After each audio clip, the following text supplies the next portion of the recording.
Have you ever thought where you go when you die? Have you ever wondered what's beyond this world? Do you believe in God? I got an answer for you.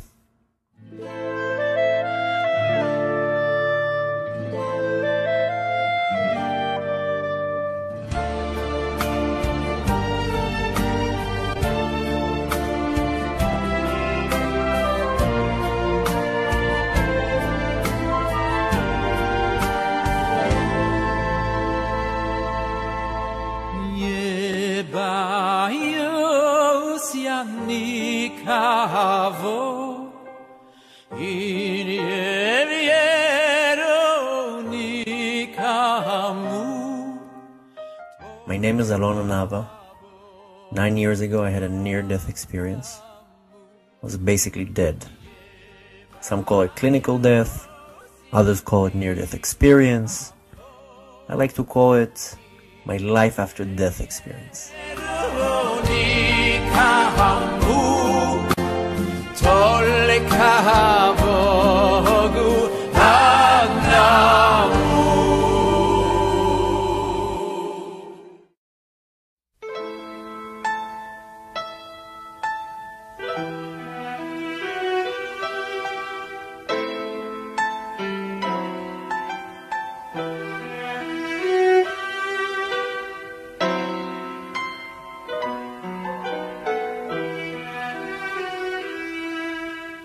I grew up in Israel, totally far away from religion, the most secular possible.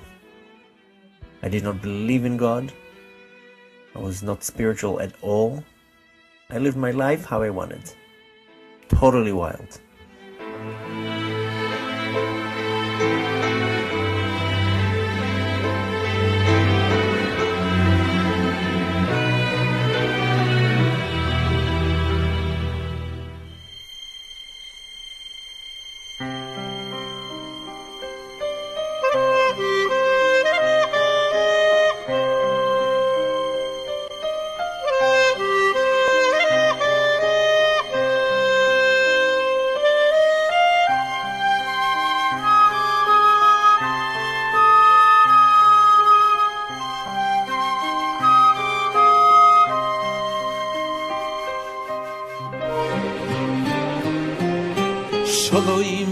This experience totally changed my life.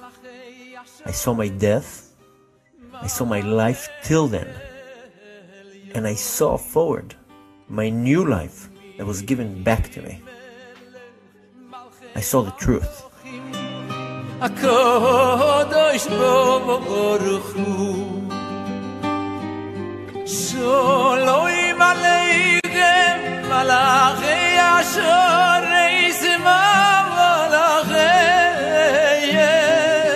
I never in my wildest dreams thought I'll be totally Orthodox. The whole way, the real thing. It always looked insane to me, but now that I saw the truth, I'm here to share it.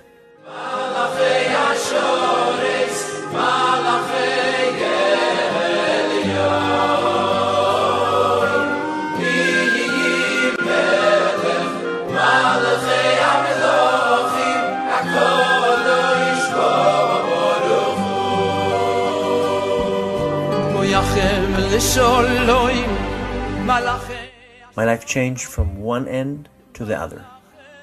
A change that only with the force of God can happen.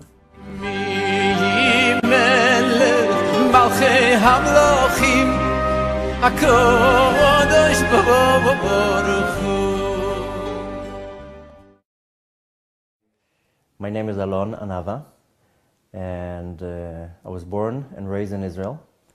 And I grew up in a non-religious family, a secular family. My whole life, religion didn't interest me. I didn't believe in God. I didn't believe in any type of spirituality. I just lived my life like a secular Jew, secular Israeli. And I didn't have any interest in religion. Even more than that, the religion looked to me ridiculous, and the religious people looked insane. And I didn't have any connection to religion, and I didn't want to have any connection. until the day that it happened. And my story happened in New York about 9 years ago. And it happened on a very special day. It happened on Saturday morning. And the Jewish date was Yudaled Nisan. Yudaled Nisan is the day before Passover. Passover starts at night, at the 15th of Nisan. And it happened the morning of Yudaled Nisan, which is the day when the Jews left Egypt. Very symbolic to what happened. And as I said, the story happened here in New York. And I'm just going to go straight to the story because the story is long with a lot of details. And I just like giving a small introduction before I start, since the story is so far-fetched and the experience is so different, then I use terms that I find right to actually explain the story. It's almost like having a dream, and when you wake up in the morning and you remember the dream real good, but you can't find the words to describe the dream, but you remember every detail. Perfect. And I always use a parable that a person went on a vacation, and when he comes back, he tells his friend that he had an amazing vacation, and he tells him, what did you see? What did you experience? And he said, we ate this amazing fruit. And he tells him, what did it taste like? Was it sweet? Was it sour? Was it, what did it taste like? And he answers him, I can't answer you because we don't have such of a taste here. And he tells him, okay, what color was it? Was it blue? Was it red? Was it green? He's like, I can't tell you. We don't have this color here. So it's kind of the same. The experience is so from a different place that I have to find the words to describe it that it would be most close to what I remember. Before I even start telling you the whole thing, there's going to be probably a lot of questions that are not answered. The story is very long with a lot of details. I will leave later on information how you can find more answers to questions you have. And there's a place on the site that you can ask questions later on, and I will answer them. But I will try as much as I can to be informative, and just bear in mind that a lot of the details are how I find the words to explain it. Like I said, it happened about 9 years ago, and I was in a very different stage in life where I'm now. I was completely far away from religion, and I was actually pretty wild, and I'm sure you saw in the intro some of the pictures. And it all started in a party that, kind of to give you an idea and a background how it came to it, is I consumed a few types of different drugs, which caused my heart to stop, and what's called in a professional term, cardiac arrest. And at first, when the whole thing started, I felt extremely sick. There's no way to describe it, but saying I felt I'm going to die. And I left the party, and we went into a taxi, and I had a girl with me, and we were sitting in the cab, driving, and there's really not a way to describe how I felt, but that I felt like I'm going to die. And as the cab is driving, and my thoughts are running in my mind, and what I felt was a strong feeling of remorse, a strong feeling that I missed something, a strong feeling that I messed it up, I missed my chance, that there's no words to describe it really. And besides the physical feeling that I felt, there's no words to describe it. I just felt I'm going to die. I felt so sick and so bad, there's no words to describe it. But mentally, the feeling of disappointment, like as if I disappointed myself, like as if I didn't accomplish what I was supposed to do. And suddenly, I don't even know where it came from. I said the verse, Shema Yisrael, Hashem Elokeinu, Hashem Echad. And then I remember myself falling down on the girl that was sitting next to me. And whoever knows the taxis in New York, they have like a partition between the back and the front. I remember seeing the whole partition going down. And this is where it starts. At first, I feel that I'm diving out of my eyes and I'm waking up in this extremely weird and different domain. And the first thing that I feel is complete silence. Silence that I never heard before. We don't notice how noisy everything is. Our day-to-day life, we don't even realize how much noise is around us. And the first thing that was so strong is the silence. There was nothing. There was no type of sound.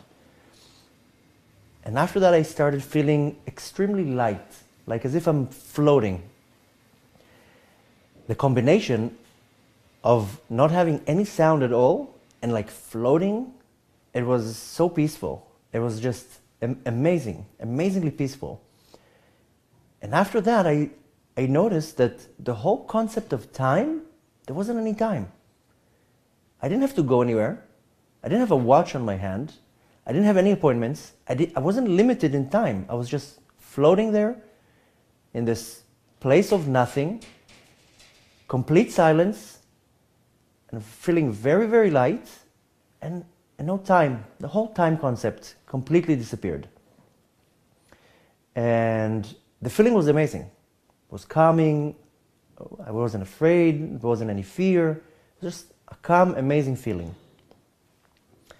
And as the time went by, there wasn't any time, but as it went by, I was like, there's no other words to really describing it, but everyone speaks with themselves.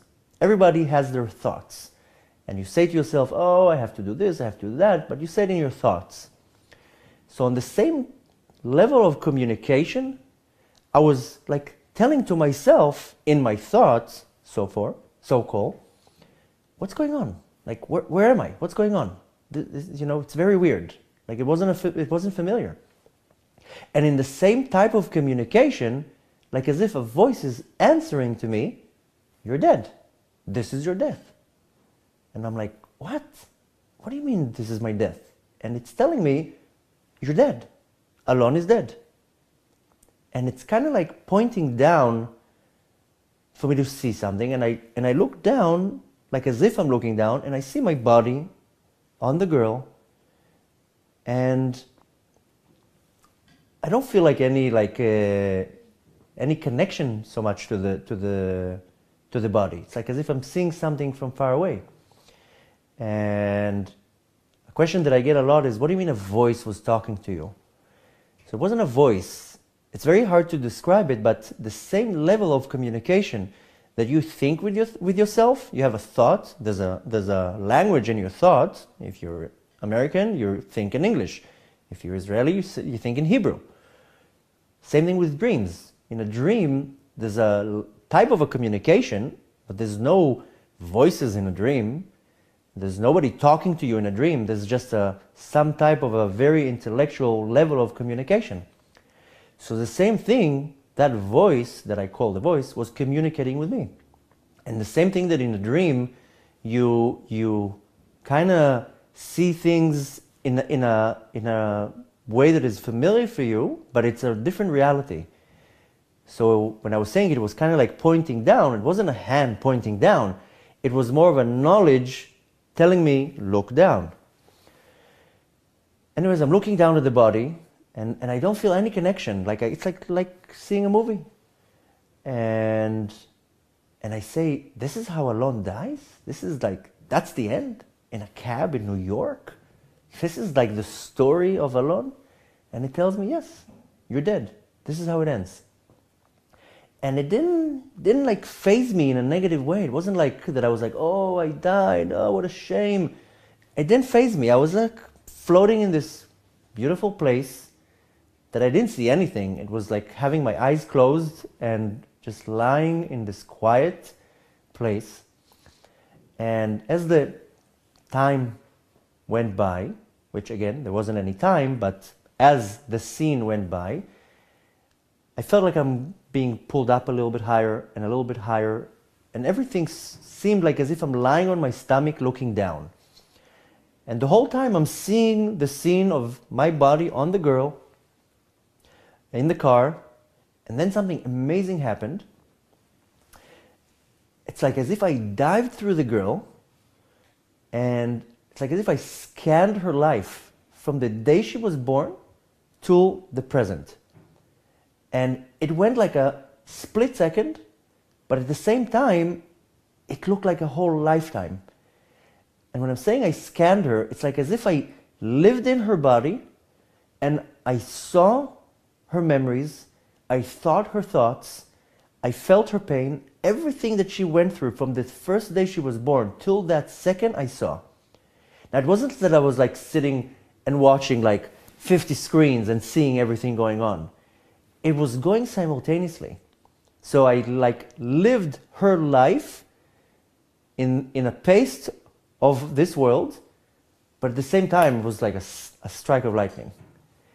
And what was amazing is that it's like I thought her thoughts and I felt her feelings. And when it came to the present, I was thinking and understanding and going through what she's going when my body is on her. I felt how she's like getting all hyped up and how she's freaking out and how she's like everything that was going in her mind. There's really not words to really describe the feeling, but it was literally as if I lived in her body and saw everything and felt everything. And here I kind of take a stop from the experience to kind of clarify a concept that is very well known in Kabbalah, and it's brought down by Hasidic philosophy, that God has many levels how he reveals himself. The essence of God is so holy that anything that will just stand in front of it will just be annulled. Kind of like if you'll take a man and put him in front of the sun. If you put a man in front of the sun, the man will melt within seconds. It's the same thing with the relations with God. If you will put any type of creation in front of God, with no barriers, that thing will be completely annulled, just because of the level of holiness. So what God does, he conceals himself. He puts layers to conceal the godly revelation. This world has the lowest revelation of godliness, the lowest level. And it corresponds to the name of God, Elokim.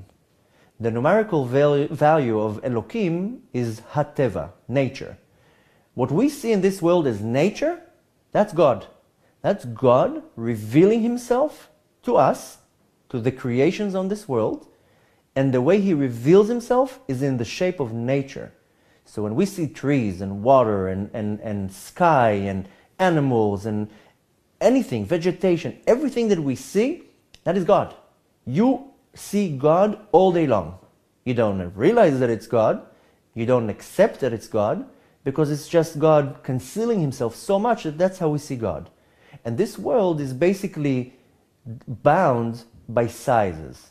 We have days, we have seconds, we have minutes, we have kilometers, miles. Everything in this world is defined in a size. Nothing is limitless in this world. Everything has a limit.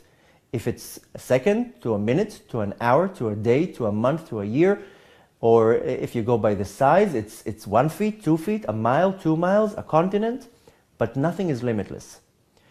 Now, one level higher of godly revelation corresponds to the name of Hashem, which is Yud Kei Vav Kei, Havaya. And if you break the word to 3, in Hebrew it's Haya, Hove, Yihiyeh, past, present, future. In that level of godliness, time has no value. There's no value. The past, the present, and the future is one thing. It's a much higher level of godliness. It's a level that we can't understand. We can't understand the concept that there's no past and there's no present and the future. Everything is one thing. So it's way beyond our understanding. The reason why I'm telling you all that is when I left my body, the soul was able to get a much higher level of godliness, that the whole concept of time, there wasn't any concept of time. The past was at the same time of the present. Like the whole concept of time just was not there. That's why I was like seeing her past at the same time as the present. And even then happened like a small thing that it's like as if I saw a little bit into the future, and I saw how my parents are getting like the notice that I died, and I see my parents crying, and I see my sisters crying, and it's like as if I see like a little step into the future. And the whole time that this is happening, I'm still not really registering what's going on. It's like I'm enjoying the experience. Up till that point, it was like beyond amazing. But the connection to the body, there wasn't any connection. Like it was like, okay, it's like a different thing. And the experience, even the connection even to the girl, there wasn't a real connection, but it was like a channel how I'm relating to this world. And this went on. It's hard for me to define in time because it looked like a split second, and at the same time it looked like years. And every detail was registered. I was able to see every detail, every thought, every memory was like beyond clear. And as all this is happening, I feel that I'm, being elevated and going a little bit higher and a little bit higher and a little bit higher. And the more I go higher, I see more like a bigger area. Like before I just saw the body on the girl. As I'm going higher, I see a little bit of the cab and I see a little bit around it. And the more again, there's no time, but the more the time is going by, it's like I'm getting more connected to the whole domain. And what I mean by that, at some point it felt like as if I'm like in the height of like 6 floors, looking down. And then it was in Manhattan. And we were driving by in Manhattan, and somewhere along the way, we hit a bridge. And it's like as if I went through the bridge, because I was like kind of like, following the cab, like a magnet flying above the cab. And the cab went like under a bridge. And when I went through the bridge, it's like as if I saw the illusion of this world, like the graphic design of this world. And the way to kind of explain it is, you go into a website and you look at the website is beautiful, there's colors and there's text and there's videos and pictures, and you click this button and it takes you to another page, and the whole website is functioning and alive and it reacts, and the website looks beautiful. But if you take like the design off the website, what you'll see is a bunch of letters, like the code that actually creates the program behind the website. And a person who has no experience or no knowledge in programming, it will just look like, a bunch of letters. There's not going to be it's not going to make any sense. But when that design is on it, well, the website looks beautiful, you see everything is understandable. So it's kind of the same thing. It's like I saw like the design of this world, what we see like buildings and colors and cars and trees, like the illusion of this world. That's how we see it, but as if like the illusion was removed. And I saw how the world is structured. And it's kind of funny, but there's a movie, it's called The Matrix. If you saw it, you will probably understand what I'm talking about. If you didn't see it, I definitely recommend to see it. At least the first part, because the other 2 parts are not so good. But the first part shows it extremely well. Towards the end of the movie, you see the hero of the movie, Nero, he dies, and then he gets up again, and he sees the whole world, how it's built from letters and numbers. And that's how it is. And later on, I found out, it says very clearly in the book of Tanya, written by the Alter Rebbe, the first Lubavitcher Rebbe, 7 generations ago, a famous book called Tanya, and he explains it in depth, how the world is being created by the speech of God.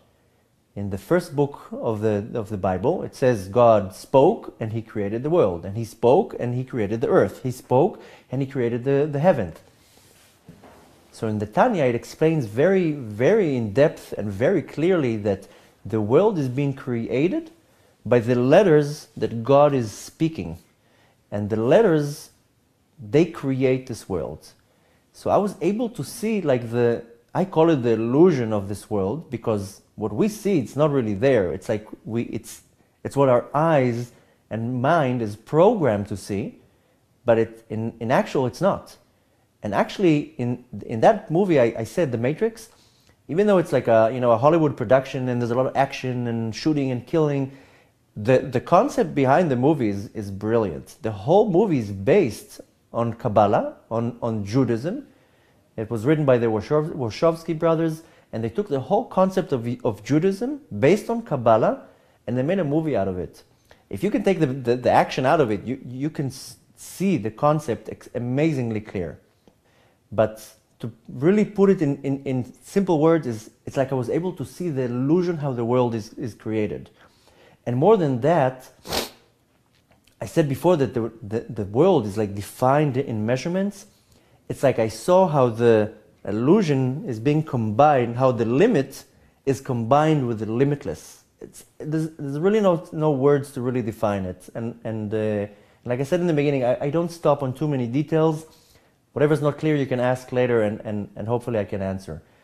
But there's no other words to describe it but beyond amazing. It's like kind of seeing how the world is not how we know it.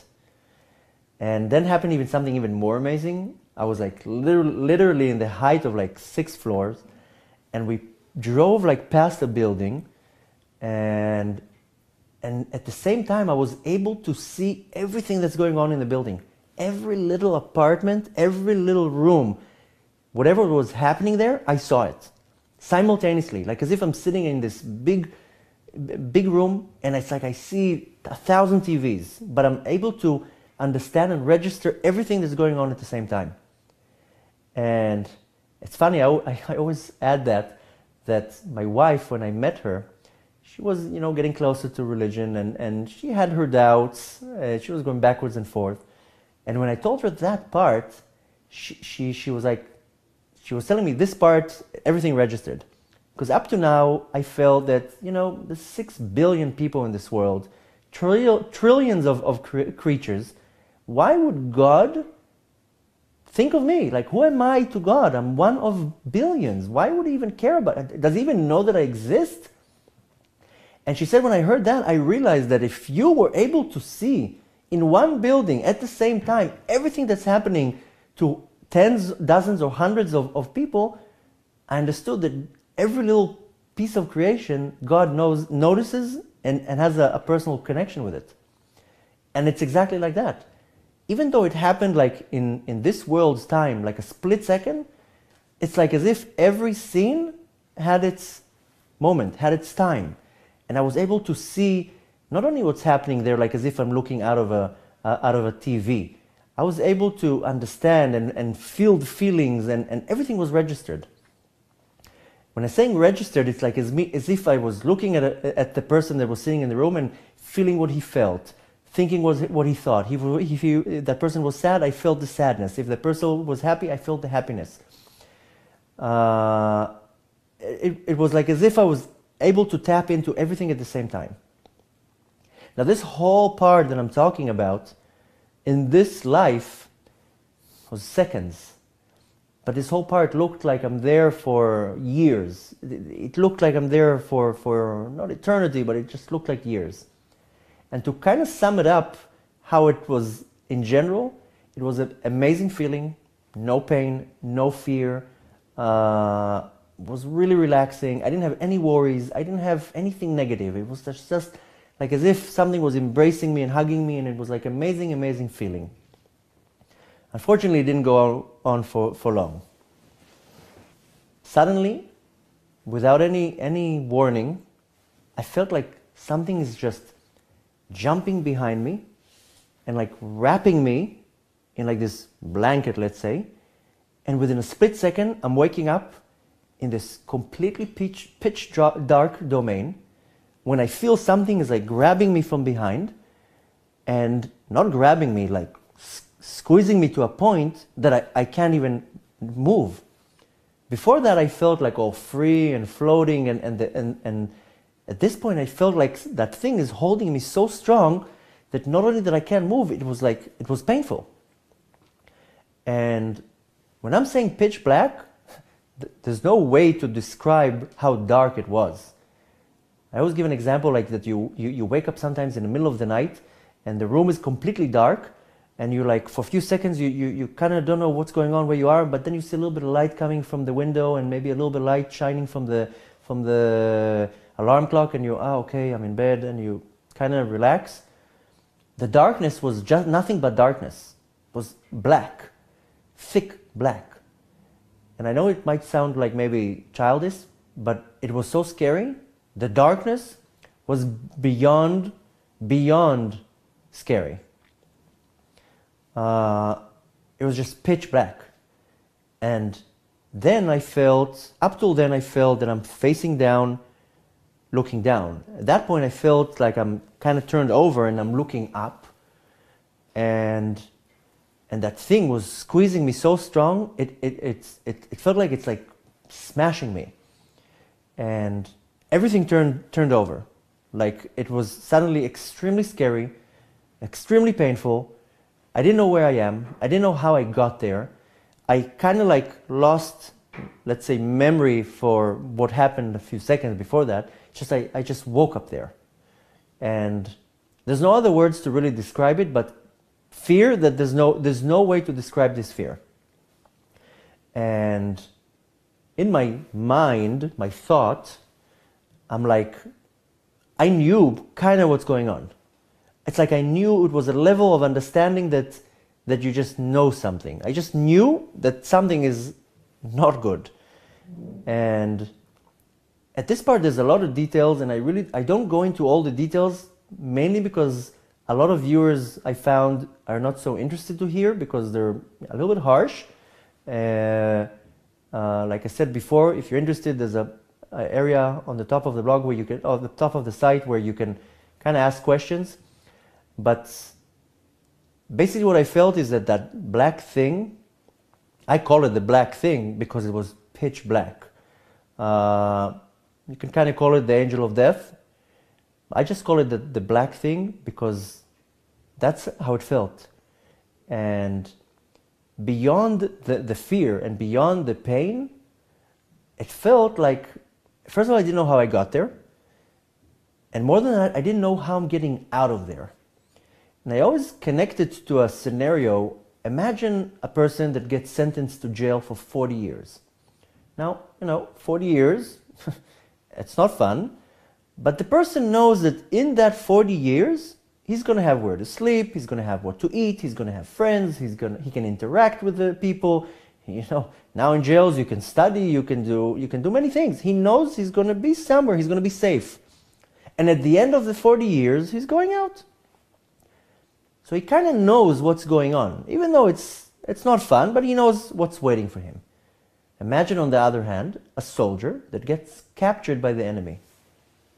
And the first few seconds when he gets captured, he doesn't know what's going to happen.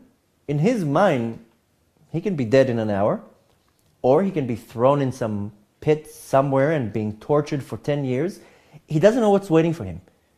He has no rights. He has no lawyer defending him.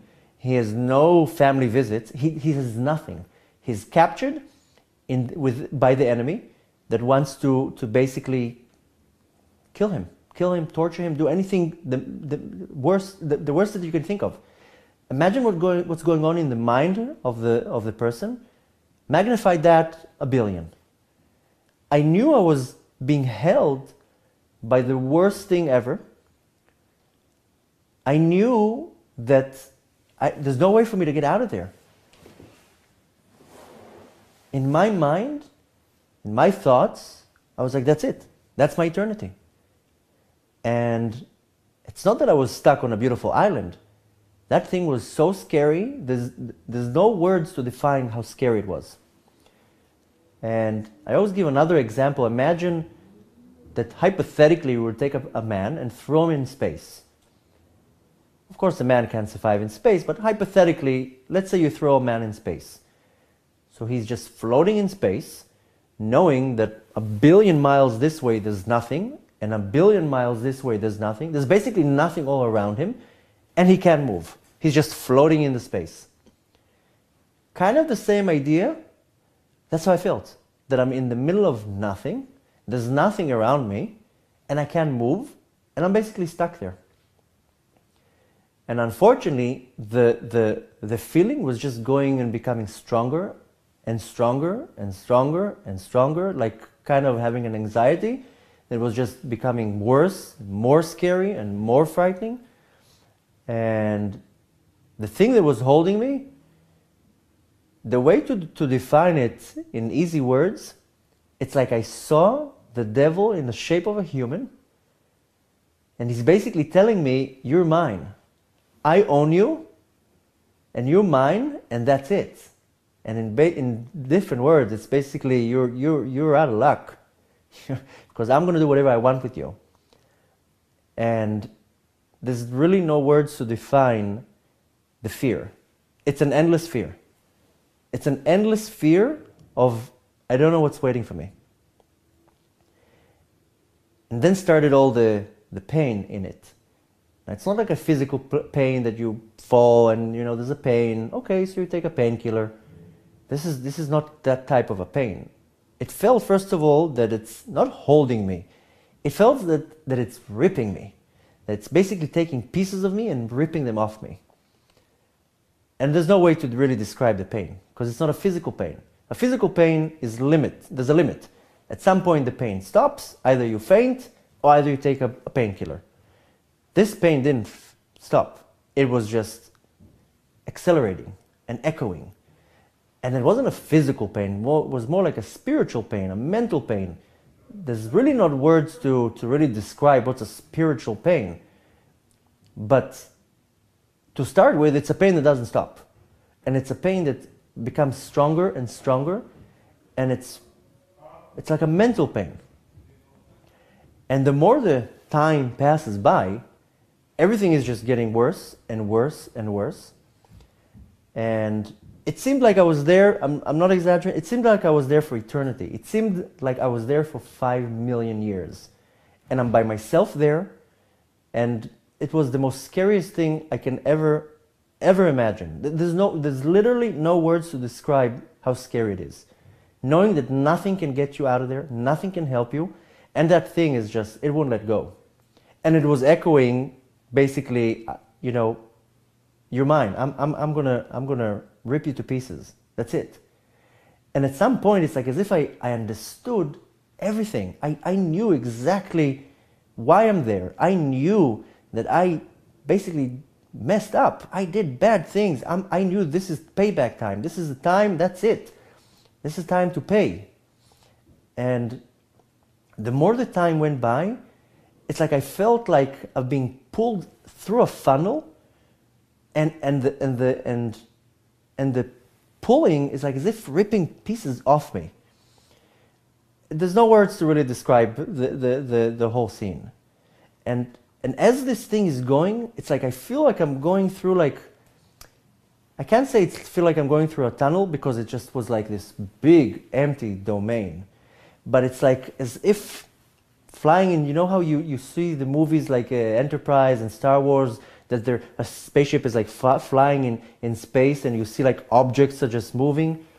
It's like as if I saw objects. It wasn't objects, but it's like as if I saw my sins going through me, and every time I saw one of them, there's no words to describe the pain, or the fear, or the shame, or all the negative feelings that came with it. I really don't go into much details about that, because it's kind of less important at this point. I also have short videos more in detail explaining what does it mean I saw my sins. I continue at that point because there's another point that kind of explains it even a little bit better. But to kind of put it in a few words, it's like I saw every sin that I did, and it came to revenge. It came to take back what I took. And it came in a form of an extremely negative way. It was either extremely scary, and either it was extremely painful. It was basically, it looked like There's a concept in Judaism, I'm not too sure how it's called in English. In Hebrew, it's called malachei chabala, like destructive angels. Angels that come to destruct. And these destructive angels are like messengers that they come to do their job, to destruct. And the one who creates those destructive angels is you. You create your own destructive angels that come later on to take what they feel they own. To sum it up, there's no words to really describe this experience. Painful, to no words. Scary, and you know, I was never scared of anything. I was like the bravest kid in the block. I would jump off buildings. I would do the most scariest things. I wasn't scared of anything. This was the most scariest thing you can't even imagine. And just the thought, like a little kid thrown somewhere with nobody to help him, nobody to save him, nobody to support him. There's no words to describe. And I knew everything. I knew how bad I was. I knew that I created this for myself. But I also knew that the only way to get out of that is God. The only thing that is beyond this devil that told me, that's it, I'm the superior here, I'm controlling right now the situation, nothing can save you, nothing can get you out of this. I knew that the only one that's above that is God. And I started like screaming to God, help me, get me out of here. Now, like I said before, it seemed like I was there for 5 million years. I'm not exaggerating. It felt like I'm there for eternity. And I started screaming to God, help me, get me out of this. Like, you know, like little kids when they did something bad and they get in trouble. I'm sorry, I'm not going to do it again. I'm sorry, please forgive me. I'll be a good boy. I was like kind of crying to God, just get me out of here, just save me. And suddenly after like 1 trillion years of being there, I saw like this small dot of light. Barely saw it. It was so small I barely saw it. But there was something. And seeing a little bit of light in this darkness, it's seeing the light at the end of the tunnel. And that happened like after 5 trillion years. And I'm maybe saying it like in a funny way, but that's how it felt. It felt like eternity. And I see this light, and I knew that if I can reach to that light, then I can be saved. And that light started coming closer and closer and closer and nearer and closer. And the more it came closer, it was like bright, bright, bright white light. And when it was coming closer, it was in the shape of a triangle, like a triangle that way. And it was coming closer and closer and closer. And the more it was coming closer, it was just covering everything. It was just became so big that there was nothing but that light. I always give an example. There's a movie called Independence Day. Whoever didn't see it, it's not so important. But there's a part that the spaceship is coming over Earth, and it's just covering Earth, and all you see is the spaceship. So it's kind of to visualize what I mean. But the light became so big that it covered everything. There was nothing but that light. And that light was, at one point it was just so bright, but on the other hand, it wasn't like bad. Like, you know, it's like kind of looking in the sun. You look at the sun, after a second, you can't even look at the sun anymore because it's so bright. So I was able to look at it, and it was so bright, but I was able to look at it. And I knew that behind that light, that's God. I knew that's God in front of me. I knew that I knew that there wasn't a chance for me to get behind the light, but I knew that this is God standing in front of me. And just having the presence, I don't know how to describe it. I wasn't like afraid or worried, or it was just like an awe. Like the biggest thing that can exist is standing in front of me. There's no words to really describe how I felt, like I'm standing in front of this huge wall of light. It was so huge, like as if you're standing and you look at the horizon and you can see like sometimes, you know, half of the world, or you think you see like a big wide piece of the land. Everything was that light, everywhere. And suddenly out of this light, like as if something reached out and grabbed me. And the second it grabbed me, it wasn't like a hand coming out, but it felt like something was reaching out and making a connection. And the second it grabbed me, there's no other words to really describe it, but the way I kind of put it in words, I felt like trillions of billions of gigabytes of information being downloaded to me. And let me make it a little bit more clear. Imagine a computer, imagine a laptop, a little piece of metal that is worth $100. It's nothing, it's a piece of metal. You just take a wire, connect the laptop to the wire, connect the wire to the wall, and within a split second, this little piece of metal that is worthless has access to all the information in the world within a split second using the internet. One press of a button, any type of search you will make, that little piece of metal, that computer, has access to get information through the internet. Any type of information. I felt like I'm this little entity being connected to the main mother source of information. I can't even say internet, but the main source of information, and as if endless amounts of information is being downloaded to me simultaneously. Kind of like standing underneath Niagara Falls and just the water just washing me down. Kind of like taking a cup and putting it under Niagara Falls and the water just falls down. That feeling of the information being downloaded to me was the biggest pleasure I ever felt.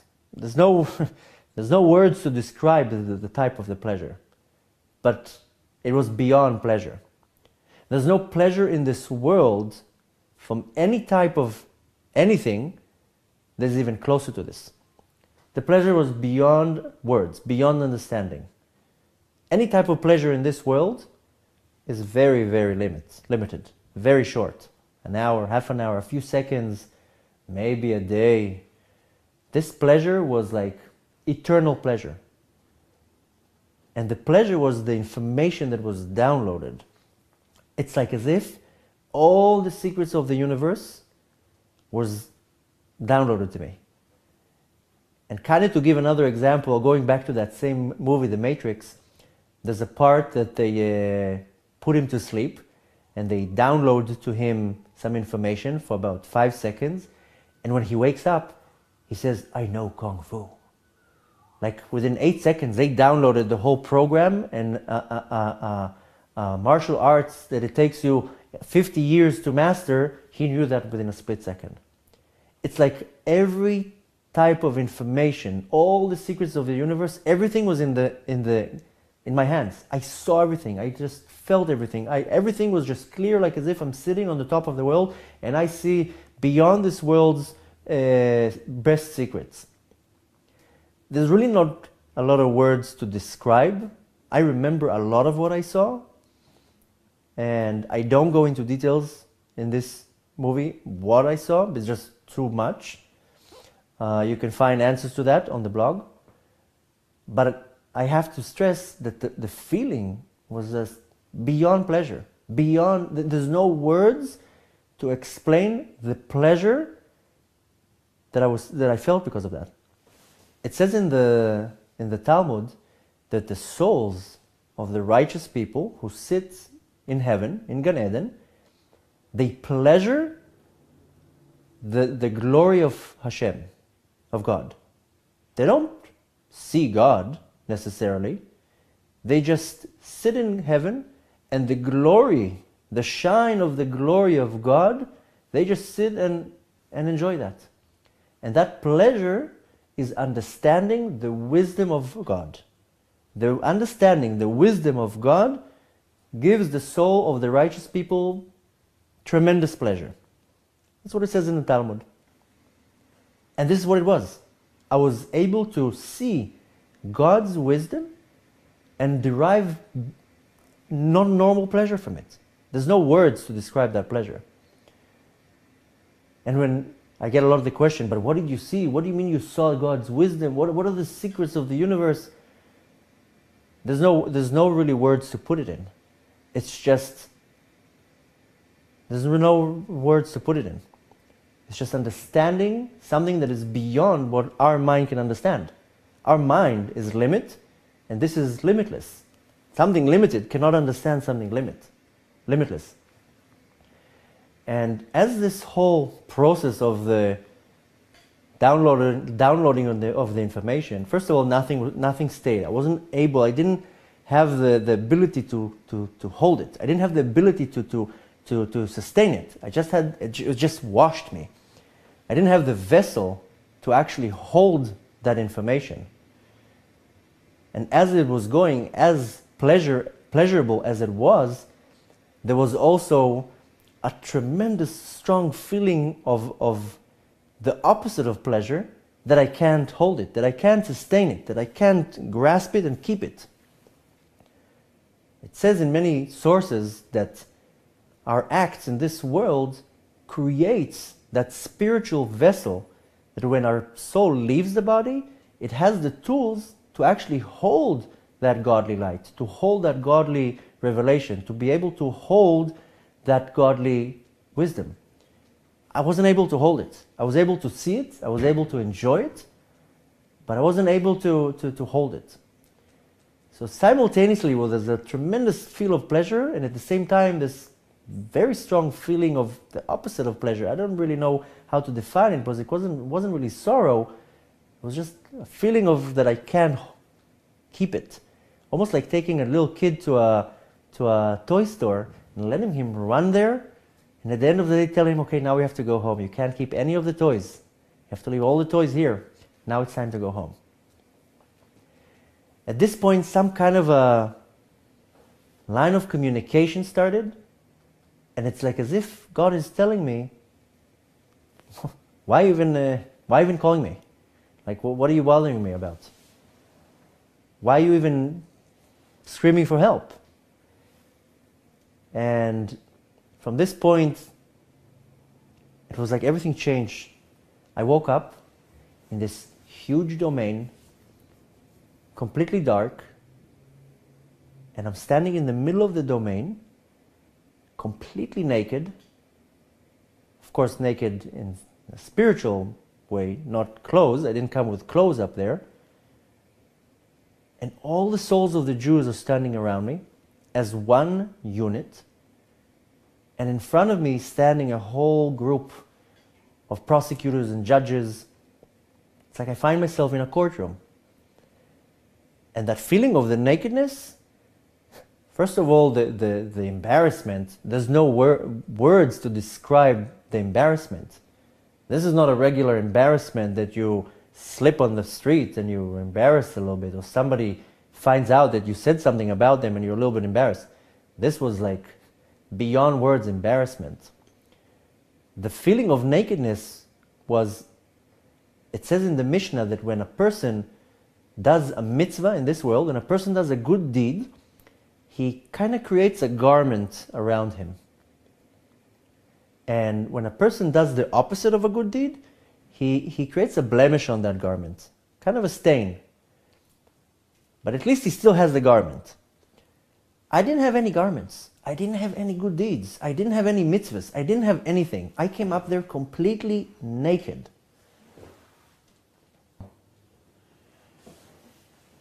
It says in the Talmud that when a soul comes up to the heavens, all the rest of the souls can read every little thing that soul did. They see everything in the air. That's that feeling of nakedness, like everything was opened. There was no two sides, there was just one side for it. And the feeling of the embarrassment and the shame, there's no words to it. And the embarrassment was not only in front of God, was mainly in front of all the Jews. It's like I get that question a lot. What do you mean all the Jews were around you? All the souls of the Jews, exactly like the time when the Torah was giving on Mount Sinai, all the souls were there. I felt all the souls around me. And I get that question a lot, but I'm alive, my soul is down here. So yes, for the people who are down in this world, a little piece of their soul is down in this world. Most part of the soul is still up there. So all the souls were around me as one unit, and I'm basically being approached by the judges telling me, okay, what's your case? You know, you have here a bunch of prosecutors saying a whole bunch of things about you.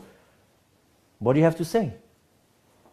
It says in the Mishnah that when a person does a good deed, a mitzvah, he creates himself a defense attorney. And when a person does the opposite of a good deed, the opposite of a mitzvah, a sin, he creates himself a prosecutor. I just had prosecutors. I had a bunch of prosecutors there. Barely any defense attorneys. And before they even give me the chance of even talking, not that they even had what to say, but they show me my whole life. From beginning till that point. And it's not shown on a big screen TV. It's like as if I live my life again. You know how people say, oh, my whole life flashed in front of my eyes. Yes, I lived my life again. Every little second of my life, I relived it. But this time it was completely different. This time, I wasn't the actor in the movie. This time I was outside of the movie, seeing everything. And every little thing that I did was pointed out. Here you stole, here you told a lie, here you did this, here you did that, here you thought these bad things about that guy, here you talked bad about this person. Every little sin that I did was pointed out. There wasn't a lot of good things that was able to be pointed out. Maybe some other people have good things. I didn't have anything good. Maybe here and there, maybe a small good deed. It was so small, so minimum, there was barely nothing.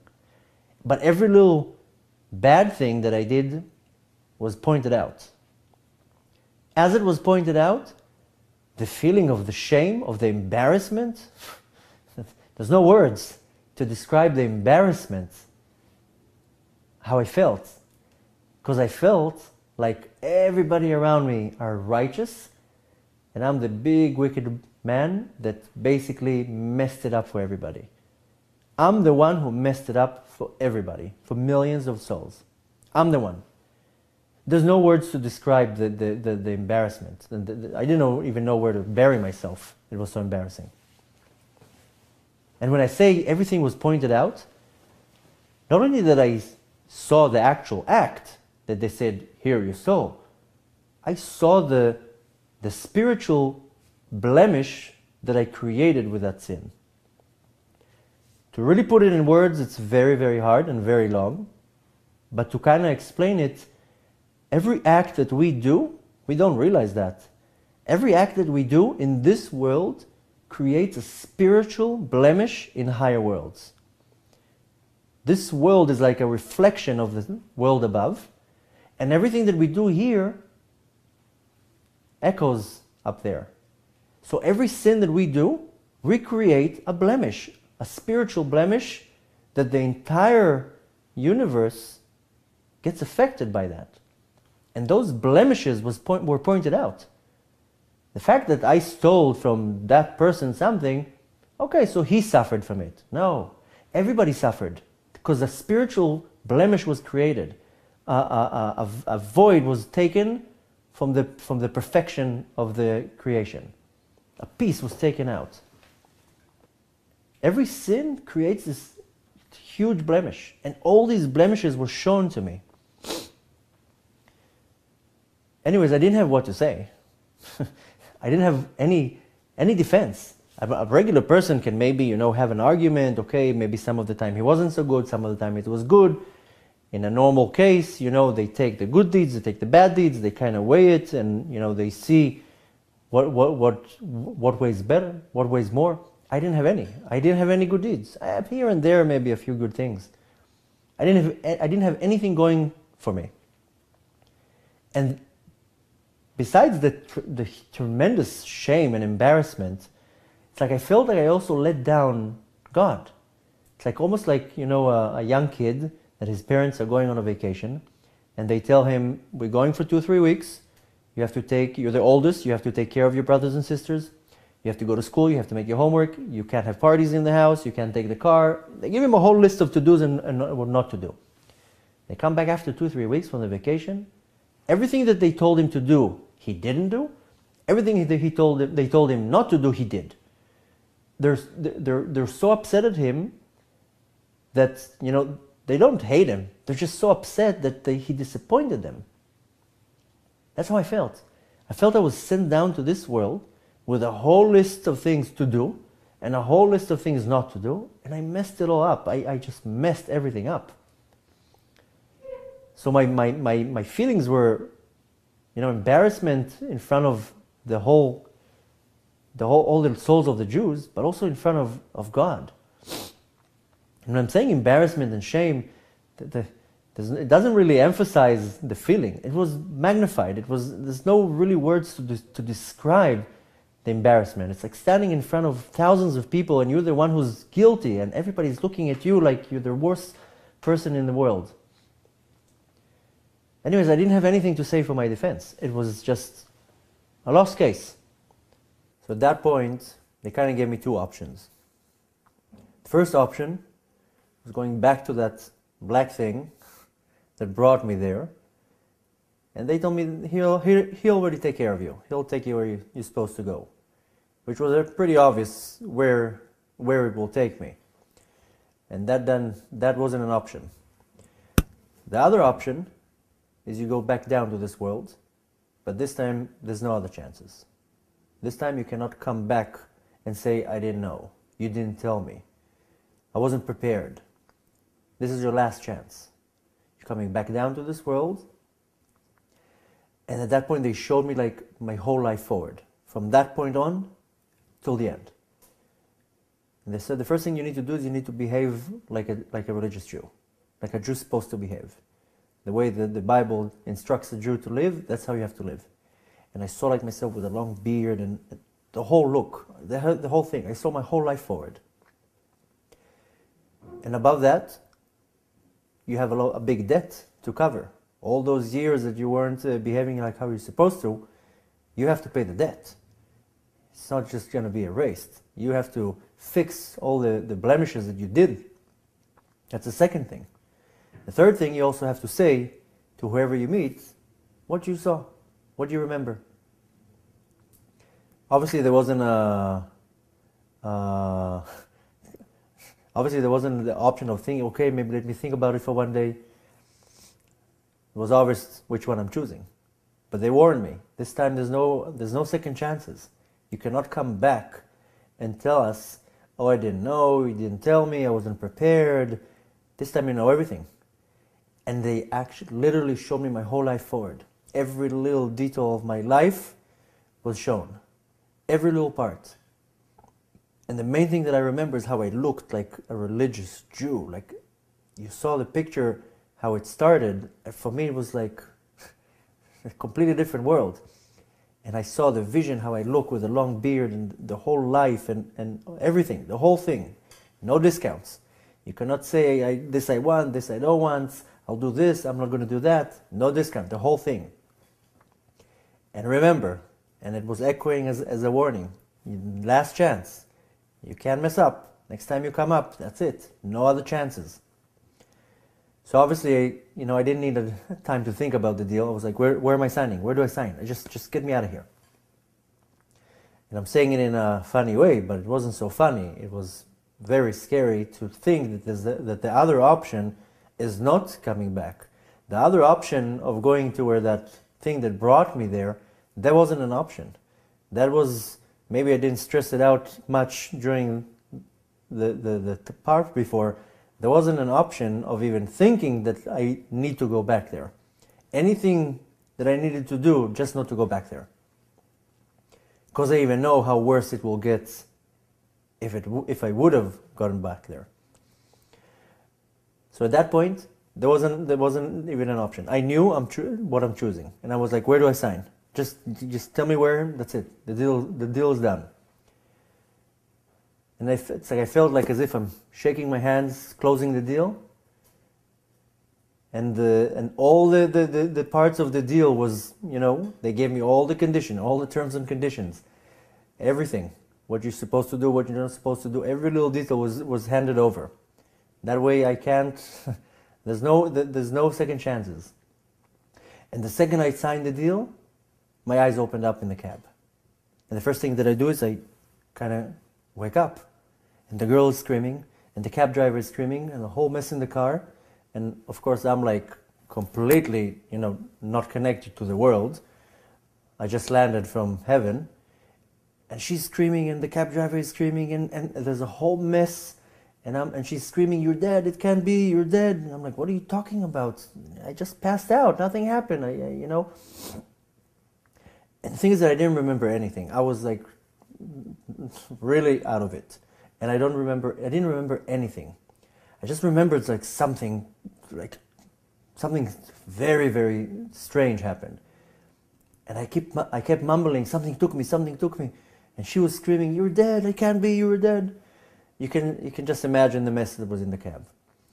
And but I felt something like extremely, extremely strong happen. I didn't know what. I didn't remember anything, not even one detail. And obviously the cab was on its way to the hospital. And I was like, nothing happened. I passed out. Everything is okay. I'm fine. I don't need to go to the hospital. That was like, that's all I need now, to come to hospital with drugs in my body. It's not going to end up nice. Let's just go home. Nothing happened. I'm fine. I just passed out. Everything's okay. And I felt like I need to do like something religious. Like I felt that I had to like make a phone call home that I'm safe. I didn't know what to do. And at the time I had a friend who started becoming religious, and every time he saw me, he kept trying to put tefillin on me. He was like, "Come and put tefillin." And I was like, no, just leave me alone, I don't want to do it. Tefillin is like a religious article that men use to pray every day. So we get home at 6 in the morning, it's a Saturday, and I call him up. And I tell him, "Itzik, you have to come here right now, and I have to put tefillin." And he's like, "What? Are you out of your mind?" Like, imagine the picture how I looked, calling my friend at 6 in the morning and telling him, "You need to come right now, I need to put tefillin." After half a year that he's running after me to put tefillin. He's like, "You can't put tefillin on Saturday." I'm like, don't be technical with me right now. For half a year you're running after me. Just come right now, I need to put tefillin. He's like, "You can't put tefillin on Saturday, you only put it on weekdays." I'm like, "What, are you being technical with me right now? Just take me to a synagogue or something. I need to do something." He's like, "Are you okay? Are you out of your mind? What's wrong with you?" Just imagine the scenery, how I looked, and the stage in life, and me calling him and telling him, "You need to take me to a synagogue." I felt like I need to do something. I didn't remember nothing from what happened. So he told me, "You know what? Tonight is Seder night. It's Leil Seder. It's the night we celebrate Passover." I told him, "Oh, that sounds very religious. I'll come tonight. Where do I have to go?" He gave me the address. He told me what I need to do. I told him, "Perfect, I'll see you there." Anyways, the girl tells me, "You were dead. I know you were dead. You were dead. You weren't breathing. You weren't moving. You were dead." At the time, a few months before that, we had a friend who died. She's like, I knew it. You're dead. It can't be." And I was like, "What are you talking about? I'm alive. I just passed out. Nothing happened. What, are you out of your mind? How can it be?" And I don't remember even one detail, nothing. I felt something very strong happen. Something that completely shook me. I didn't know what it was, but it's like I came back a total different person. For about 2 weeks, I was like, a little bit sick and a little bit out of it, and kind of trying to figure out what happened. And after about 2 weeks, I'm lying one night in bed, and I'm about to fall asleep, and suddenly, all that I just said, the whole experience, everything comes back. The whole thing, every little detail, I just jump out of bed and everything, I just remember it like as if it happened that second. The first thing that I do is I wake up the girl and I tell her, tell me, did this and this ever happen to you in your past? And did this and this ever happen to you? And she looks at me and she's like, I knew it. You were dead. You were out of your body. You were dead. And it didn't make sense. I was a normal person. Things like this don't happen. I was like, it can't be. But on the other hand, I remembered every little detail to a point. And besides that, I knew every little detail that I saw about the girl. I remembered everything. I knew details on her from when she was a kid. Every little thing that I saw, I remembered it. I still remember it so clear. I told her things that happened to her in her childhood. That there was no chance that I would be able to even figure out things. Names and dates and times and scenes. And I couldn't accept it. In my right mind, I was a normal person. Things like this don't happen. Things, a normal person does not go somewhere and things happen what I remembered. But I went through it. I remembered everything. I remember it up until today like as if it was yesterday. And it was very hard for me to accept. And I didn't know who to tell it to. I said, if I'm going to tell it to somebody, they'll think I'm completely nuts.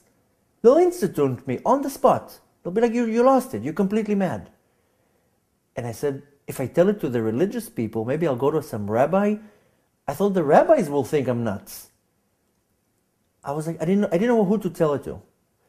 In one way, I was kind of like saying, it can't be. How can something like this be? It's not normal. In my normal mind, it cannot be. But on the other hand, it's like it's just as if it just happened. Anyways, I didn't know what to do. I decided to leave New York. I lived in New York at that time, and I decided to leave New York and go far away to let it set down. Very, very quickly, the whole outer look changed. The long hair became short, all the piercings came out. And the thing is that the first change, I was a completely different person. Before the experience, I was like rough and rude and mean and anything negative that you can think of, that's how I was. And suddenly I was this nice, calm, polite, courteous, speaking soft. Before that, every second word that came out of my mouth was a curse. That suddenly I would like speak nice. Everybody was like, "Are you okay? Something's wrong with you?" And I was a completely different person. Anyways, I packed my bags. My friend Itzik helped me buy tefillin and a talis, and he gave me the basics. You're not allowed to eat meat and dairy. Like I was like, I don't even know how I'm starting. Where am I starting? I didn't even tell him what happened. I was afraid to tell it to anyone. I was like, anyone that I'm going to tell this story will completely think I lost it. So I'm just going to go far away and I'll figure it out. So I went far away to Chicago, and I figured out, the minimal things that I can do to suddenly change my life. So the first thing I did was I knew about it, and it was easy. I stopped eating meat and dairy. It's pretty easy to do, even though the first few months, I kept ordering cheeseburgers and forgetting about it. But in the beginning, that was easy. Stop, not eating meat and dairy and not eating, forbidden meat, like the certain animals that we're not allowed to eat. So that was easy to stop. And I started putting tefillin, and that's it. And I went far away to Chicago by myself, and I was there for about a year and a half, a little bit less than a year and a half. And the whole year and a half that I was there, God was walking with me step after step after step, assuring me that every little thing is true. Everything that happened is right. I would have every night, I couldn't sleep because I had all my memories running and remembering everything, and remembering all the bad things and remembering all the good things. And I had to let it out, but I was like, if I'm going to tell somebody, they'll think I'm completely insane. I couldn't even tell it to my family. I didn't tell it to anyone. But it was so real that I knew that I'm under the deal. I have to get going. I have to get with the program. And to suddenly change your life completely when you're 27 years old, it's impossible. Well, it's not impossible, obviously. It was done. But for me, it looked like a mountain. How can I do it? How can I be religious? How can I not do things? How am I not going to go out on the beach and have fun with girls? And how am I not going to see movies? I'm not going to do this. I'm not going to do that. The religion is so restricting. And I was bouncing backwards and forwards. I was like, it's impossible. I can't do it. But inside of me, I knew. I saw the truth. I saw the real thing. I saw everything in such a way that it was like, not to do it, it's insane. It's like when I'm looking to dead people who are not religious. I'm like, how can they not do it? How can they not serve God? How can they not do mitzvahs? How can they not study Torah? And it was very hard. The first year and a half was very hard. I have some crazy and funny stories. The video can be so long. I have it in short videos on the blog. You can check it out. But I have the funniest stories and amazing miracles that have the whole year. God was walking with me, holding my hand and assuring me, yes, don't worry, you're normal, everything's fine, just do it. And the whole year was just so hard. Like, I'll give you one example. When you go out of the bathroom, or when you wake up in the morning, or when you touch certain things like shoes, you have to wash your hands, but more of a spiritual ritual. You take like a certain cup and you wash your hands 3 times. So I somehow picked it up, and I saw in a book that it says that when you leave the bathroom, you have to do that spiritual wash, and you wash your hands 1 time on your right hand, 1 time on the left hand, and so forth, 3 times, and say a certain prayer. I was like, that sounds pretty easy. I'll do that. So I started doing it.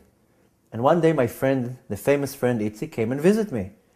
And he saw that special cup. And he's like, oh, I see that washing your hands. I told him, yeah, every time I come out of the bathroom, I wash my hands, I say the prayer. I'm very religious. So he says, that the Orthodox people, they sleep with such a thing next to their bed.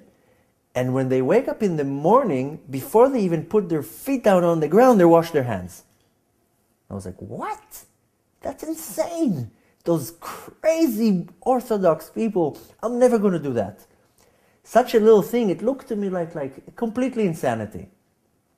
It was just how my life was so far away from religion, and every little thing was like a mountain. It didn't seem it seemed like insanity. And the whole year I needed that year to transform from one stage of reality to transform it to a completely different stage, to a completely different reality. A reality of serving God in the way that God wants us to serve Him. So that year was full of fun. I remember I had to start keeping Shabbos. A Jew is supposed to rest on the 7th day, on Shabbat, and there's a whole list of things that you're not allowed to do, and things that you're supposed to do. It's a whole big thing. It's the biggest thing in Judaism. And I was like, how do I start keeping Shabbos? There's so much to do. So I remembered many, many years before that, I had a relative that became religious, and he told me, look, you're not allowed to light fire on Shabbos, and you're not allowed to extinguish fire. So I was a very heavy smoker, very, very heavy smoker. You should actually check on the blog the movie about how I quit smoking. That's a completely amazing miracle. So he told me, you're not allowed to extinguish fire on Shabbos, on Shabbat. So when you smoke, at least don't extinguish the cigarette. So I was like, you know what? That's what I'm going to do. I'm not going to turn the cigarette out, and I'm going to be keeping Shabbos. And every time I would forget and turn the cigarette out, I would be like, oh, what did I do? And now that I look at it, it's a joke. It's funny. But for me then, not to do one thing in regards to the Shabbos was like a mountain. Everything looked impossible. To make a long story short, the whole period of that year is extremely interesting. I have a lot of amazing stories. You can check on the blog, look for it. But at some point it was time to get busy. That's it. The time has come that I had to get into business. I knew that's it. I'm under a deal. It's time to to do the deal. With a divine providence, I somehow found myself back in New York, which is a completely amazing story as it is. And nothing happens by chance, by divine providence. I met this rabbi. And amazing, amazing man that was a tremendous big influence on me when I came to New York. And I went to one of his classes, which was the first time I ever attended a class about Torah, and I was mesmerized. I was beyond amazed. So I started attending his classes. And after about a month, I felt close enough to him, and I felt that he's enough out there to accept what I have to say. He was in his classes, he was talking about different worlds and souls and all sorts of stuff, and I was like, wow, that's, I could relate to it. He would teach late at night in his house, Kabbalah and Zohar, and I was like, wow, I know what he's talking about. I can relate. So I decided I'm going to tell him about the story. And I sat him down, and I told him, look, something happened to me about 1.5 years ago, and I didn't tell it to anyone, and I feel you're the first one. I think you should hear it because I need to know, what to do. And I told him the whole story from beginning to end, with all the details that you didn't even hear. And he looks at me at the end, and he tells me, "Are you crazy?" And I was like, he even thinks I'm crazy. And I was like, I don't know. He's like, "Are you crazy? Such a miracle happened to you, and you're not telling it to anyone? And you're not doing anything about it? You are insane. You are insane. You have to go right now and you have to change your life."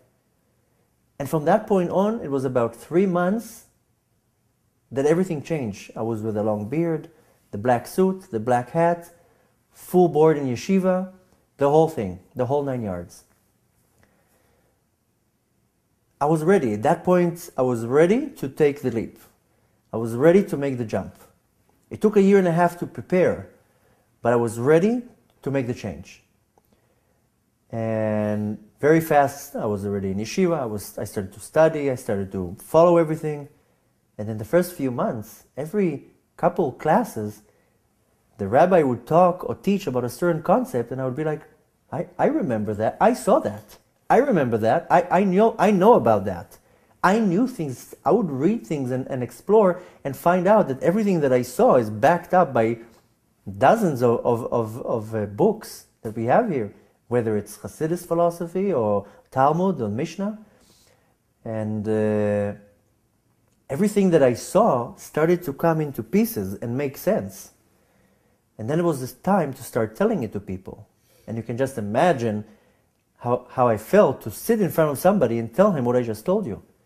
So the first person I told him, it didn't sound as good as this, because I tried to find all the right words, how to describe it, and even up until today I don't have the right words to really describe it. And the person was amazed. And I saw good feedback, and I started telling it to more people, and then making groups. Of course, there were people who didn't accept it. People told me, "You're completely out of your mind. You were dreaming. You were hallucinating. You were this. You were that." The biggest thing I ever, the biggest objection I ever got, and the most that I ever got was, you were on the drugs. You were hallucinating. Can't happen. It didn't happen. You were on drugs. You were hallucinating. Forget about it. And the thing is that when you hear something, that's not so strong. When you see something, you're a believer. So what I saw and what I experienced, I can't transfer it to anyone. Nobody can convince me different. I know what I saw, and I know where I was, and I know what I went through. I can't convince anyone what I saw. But one thing that is my answer is that I knew every detail about that girl, to a point that there's no way I could guess it, or no way that by dating a girl for 1 year you can know certain details. To a point that I knew every detail about her. So at that point I started talking to people and telling them, sharing the story, and I saw the impact. I saw the influence, how it changes people's lives, how people are are thirsty to hear it. People want to hear it. People want the assurance that what they feel and what they think is true. And a lot of people who don't even think that, it changes everything. So at that point on, my whole life changed completely, and within less than a year from that point, I was already married with a kid, with a very long beard, fully religious, the whole thing, the whole 9 yards, the whole deal. And there's so much more details, and there's so much more about it. I was trying to put the whole thing in the shortest version possible, but there's many more details. I urge you to go to the blog and see all the extra videos that are on there. Feel free, any question you have, just use the contact form, write your question. I'll try to answer all the questions. There's a lot of details that I didn't stop on. There's a lot of details that explain everything. There's a lot of things that after that it's just very hard to put it in a short video. When I speak in public audiences, sometimes I speak for 4 or 5 hours. So I urge you to go and check out the rest of the videos, and feel free to contact me. I'll try my best to answer any question, and you're always welcome to invite me to private audiences or anywhere. I gladly go. And there's a lot more to it, so stay tuned, check out the rest of the stuff, because it's much more amazing than what I had to squeeze it in a short video. And there's just one last thing that I always like leaving with. I'm not just telling you the story for you to have an idea and say, oh great, the guy, he went through what he went through, it's great, and just continue with the life like nothing happened. There's a reason why I tell you that. When I was up there and all the souls of the Jews were around me, I saw a lot of things. I saw a lot of things that I didn't mention in the video. But one thing that I saw is what it means that all the Jews have to be united. I saw the blemish. I saw what we're missing by not being united. And the way I see it, you can take it how you want, but the way I see it, and I put it in kind of a metaphor, imagine this perfect ball of light. And that light is everything. The light is the life of the universe. Everything is in that light. And we, as Jews, were giving the privilege of protecting that light, holding that light together. That light gives the whole universe its sustenance, everything. And our job as the Jews, we were chosen to sustain, to keep that light, to guard it. And the way we guard it is by covering that light completely. And when one Jew does the opposite of the will of God, does a sin, he creates a hole in that shell, and the light starts going out. So you would say, okay, one Jew makes one hole, okay, a little bit of light goes out. But then another one does a hole, and then another one does a hole, and then another one doesn't keep Torah and mitzvahs, and another one does a certain sin. And before we know it, instead of having a whole cover around the light that protects it, it looks like a strainer, just a bunch of holes, and all the light is just going out. So one may say, oh, I'm good in what I'm doing, and I'm a good Jew, and I'm a good person, and I'm fine. I'm not hurting anyone. Yeah, it's good, but it's not what we should do. Each one of us has his place in the world. Each one of us has its things that he needs to do, and every deed that we do affects the whole world. Every deed, every action that we do, negative or positive, affects the entire universe. That's the power we have. We have the power to completely change and affect the universe. So I have one thing that I like ending my experience with. I didn't come here I didn't put this video just to share you the experience. I came to sell you something. Yes, I'm a salesperson. I came to sell you life insurance. Yes, life insurance. You ever thought of that? I sell life insurance. But not the type of life insurance in this world, life insurance for the other world. You know, a few months ago, my brother-in-law, very young man, 40 years old, went out for a run, got a heart attack and died on the spot. He left my sister widowed with 3 young kids orphaned. Very healthy man, never had a heart disease, nothing. Just 1 second and he was out. He had life insurance, a physical life insurance, but he didn't have a spiritual life insurance. He probably went up there the way I went up there. Empty, naked, nothing. No mitzvahs, no good deeds, no garments protecting me, no defense attorneys protecting me, nothing. I came empty, dirty, with nothing. The reason why I was back, I can't even think of, and I don't want to think of what was the merit that decided to send me back here. Something. Maybe a merit from a relative, or I don't know. The fact was that I'm one of thousands, if not tens of thousands, if not hundreds of thousands, that get that merit to come back and change. Most people don't.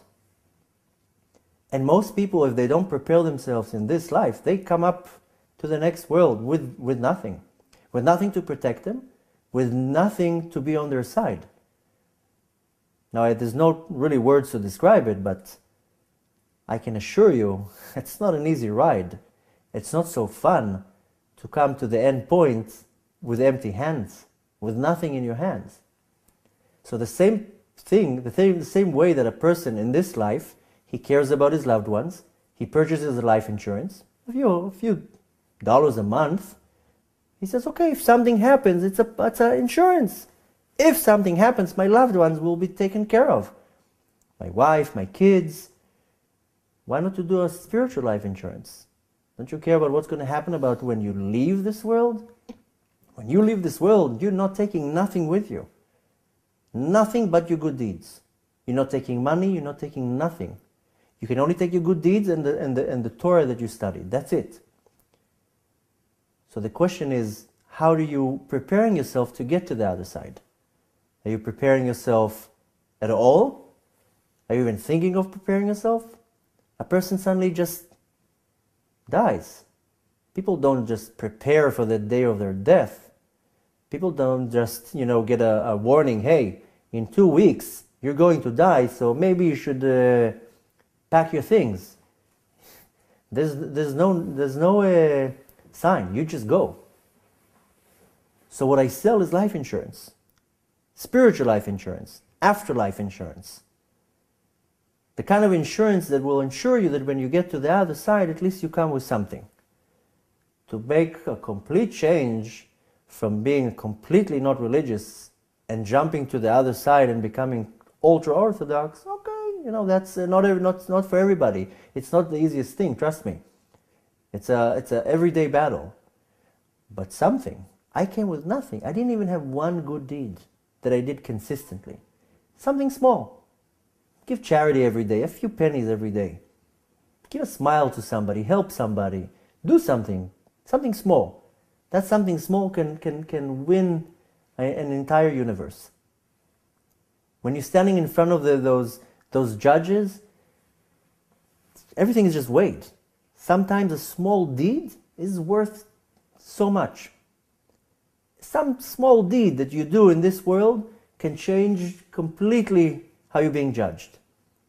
There's so many little things that you can just do. Just give a smile to another person. Be nicer to your wife. Be nicer to your kids. Be nicer to another person. Be honest. Work straight. There's so many little things that you don't have to go out of your way just to change something. Of course, I will encourage you to do much more than that. Much, much more. I can tell you one thing. Every little thing that you do, it's worth anything. But at least something small. So I will just leave you with one thing. Whatever you do in this world echoes in eternity.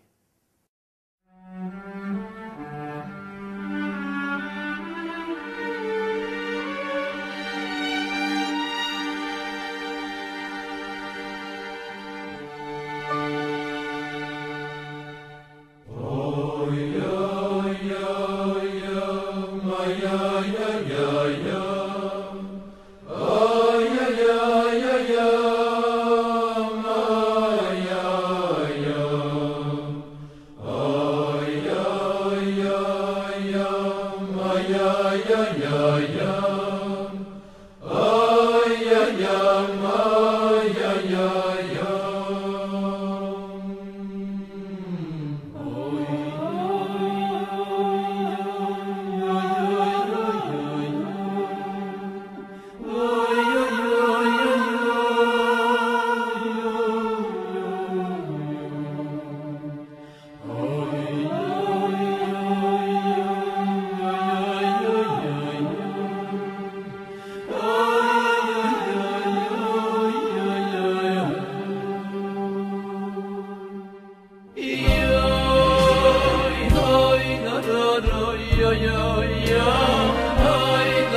If you knew when you are going to die, would you change the way of your life? What would you do? Say goodbye to all your loved ones? Pay your debts? Make sure you leave nothing open behind? How would you set the way before you leave? Would you even care what is left behind? Or should I ask, do you care what is waiting for you?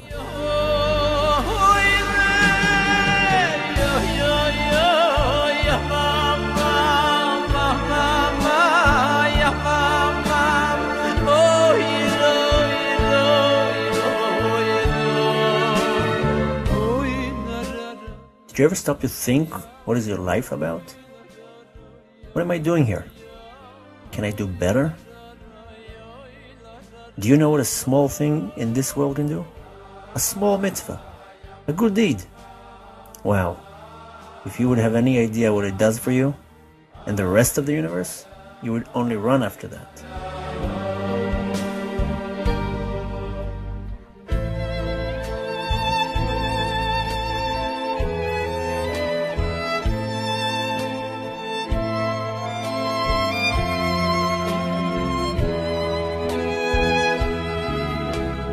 It's time for you to think, what is your life about?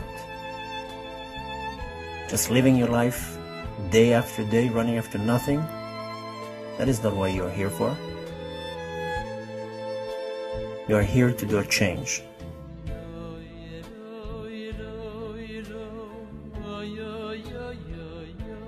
You are here to serve God. You are here on a mission.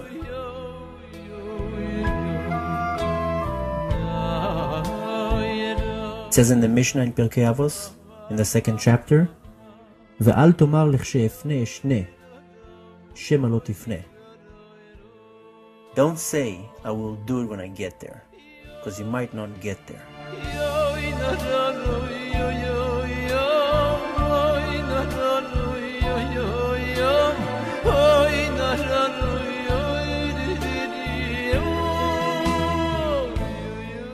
It says in Tanya, Hayom la'asotam.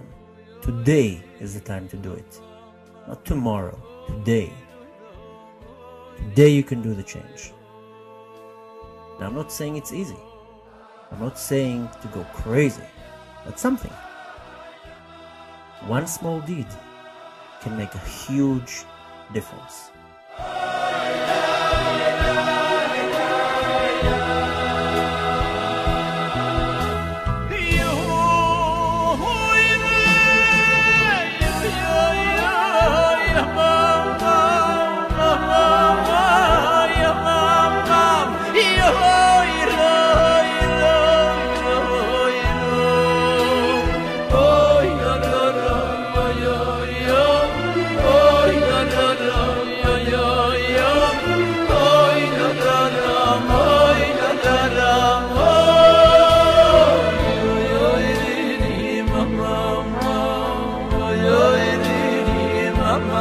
Mom.